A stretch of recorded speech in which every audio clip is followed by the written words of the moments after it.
ಅಧ್ಯಕ್ಷರೇ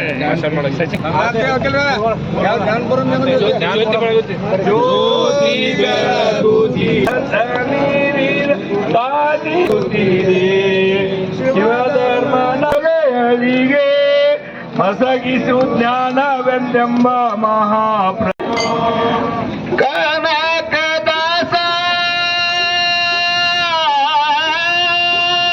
ಕವೆ ಮಂಗಲ ಆರತಿ ಬೆಳಗುವೆನೋ ಮಂಗಲದಾರತಿ ಬೆಳಗುವೆನೋ ಮಂಗಲದಾರತಿ ಬೆಳಗುವೆನೋ ಆರತಿ ಬೆಳಗುವೆನೋ ಮಂಗಲ ದಾರತಿ ಬೆಳಗುವೆನೋ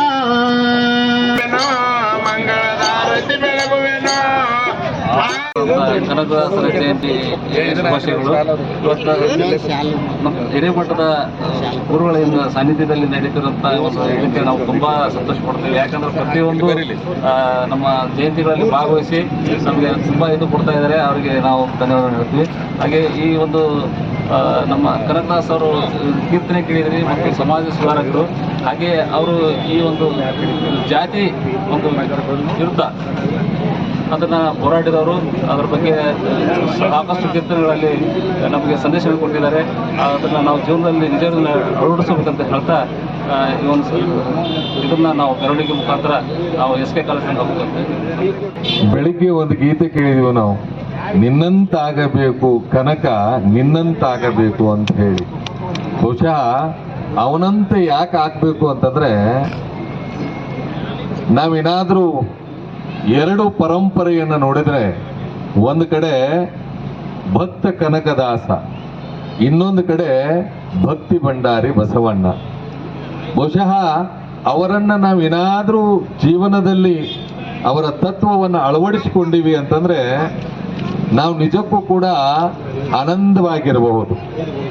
ಯಾರಾದ್ರೂ ಕರೆದ್ರ ಜನನ ಹೊಳ್ ನೋಡಂಗಿಲ್ಲ, ಯಾರಾದ್ರೂ ಕರೆದ್ರ ಜನನ ಹೊಳ್ ನೋಡಂಗಿಲ್ಲ. ಅಷ್ಟ ಅಲ್ಲ, ನಿಮ್ಮವರ ನಿಮ್ಮನ್ನು ಹೊಳ್ಳೆ ನೋಡಂಗಿಲ್ಲ. ಭಕ್ತ ಕನಕದಾಸನಿಗೆ ಸ್ವತಃ ಕೃಷ್ಣನೇ ಹೊಳ್ಳಿದಾನೆ ಅಂತಂದ್ರೆ ಕನಕದಾಸನ ಭಕ್ತಿ ಎಂಥದ್ದು ಅನ್ನೋದನ್ನು ಅರ್ಥ ಮಾಡ್ಕೋಬೇಕು. ನನಗೆ 5ನೇ ತಾರೀಕಿನ ದಿನ, ಪೌರ್ಣಿಮೆಯ ದಿನ ನಾವು ಉಡುಪಿಗೆ ಹೋಗಿದ್ದೀವಿ. ಉಡುಪಿಗೆ ಹೋದಾಗ ಕೃಷ್ಣನಿಗೆ ಒಂದು ಅದ್ಭುತವಾಗಿರುವಂತ ಪೂಜೆಯನ್ನು ಸಲ್ಲಿಸಿ ಭಕ್ತರ ಕನಕದಾಸ ತನ್ನ ಕಡೆ ತಿರುಗಿಸಿಕೊಂಡಿರ್ತಕ್ಕಂಥ 9 ಕಿಂಡಿಗಳನ್ನು ನೋಡಿದೀವಿ.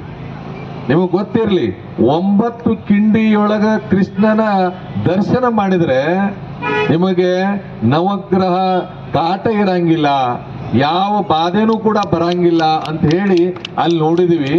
ಇನ್ನೂ ನೀವು ಹೋದಾಗೆಲ್ಲ ಬಹಳ ಗಡಬಡಿಸ್ತಿರ್ತೀರಿ ನೀವೆಲ್ಲ.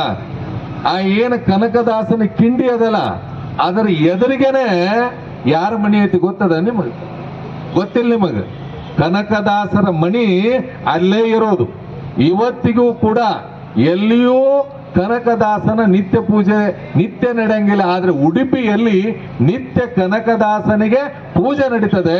ಕೃಷ್ಣನಿಗೆ ನೈವೇದ್ಯ ಆದ ಮೊದಲದ್ದು ಯಾರಿಗೆ ಹೋಗ್ತದೆ ಅಂತಂದ್ರೆ ಭಕ್ತ ಕನಕದಾಸನಿಗೆ ಹೋಗ್ತದೆ. ಇವುಗಳನ್ನೆಲ್ಲ ನೋಡಿ ಬರ್ಬೇಕು.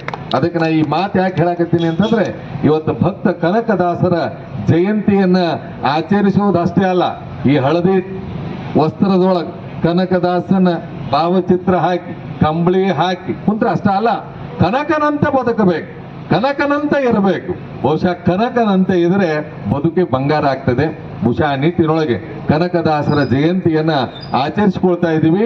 ಇವತ್ತು ಒಂದು ಕೆಲಸ ಮಾಡಿ, ಒಂದು ಕನಕದಾಸರ ಬರೆದಿರುವಂತ ಆ ಒಂದು ಗೀತೆಯನ್ನ ಕೇಳ್ರಿ. ನೀವು ಕೇಳಿದ್ರೆ ನಿಮ್ಮ ಜನ್ಮ ಪಾವನ ಆಗ್ತದೆ ಅನ್ನೋ ಮಾತನ್ನ ಹೇಳ್ತಾ, ಇವತ್ತು ವಿಶೇಷವಾಗಿ ಕನಕದಾಸರ ಜಯಂತಿ ಬಹಳ ಅದ್ಭುತವಾಗಿ ನಮ್ಮ ಜನ ಆಚರಣೆ ಮಾಡ್ತಾರೆ. ನಾನು ಹೇಳಿದ್ದೀನಿ ನಿಮಗೆ, ಯಾಕಂದ್ರೆ